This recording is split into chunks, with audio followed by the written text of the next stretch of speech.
ਤੁਹਾਨੂੰ ਅੱਗੇ ਦੱਸਿਆ ਸੀ ਕਿ ਬਬਲੀ ਆਂਟੀ ਕਦੀ ਕਦੀ ਸਾਡੇ ਵਿੱਚ ਆ ਜਾਂਦੀ। ਅੱਜ ਤੁਹਾਨੂੰ ਸਾਰਿਆਂ ਨੂੰ ਆਪਾਂ ਦਿਖਾਉਣੇ ਜਲਵਾ ਜੀ।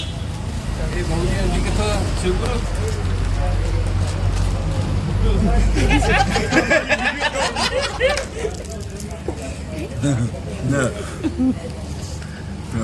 ਬਾਵਾ ਸਹੀ ਆ।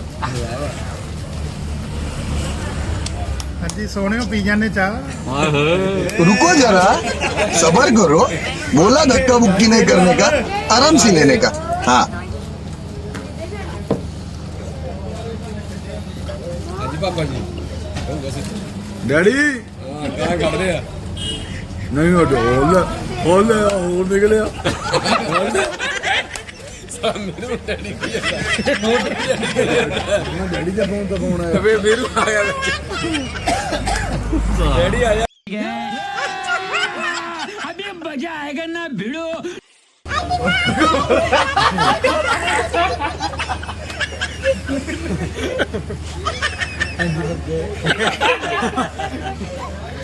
ਨਾ ਨਾ ਹੋਰ ਬਾਈ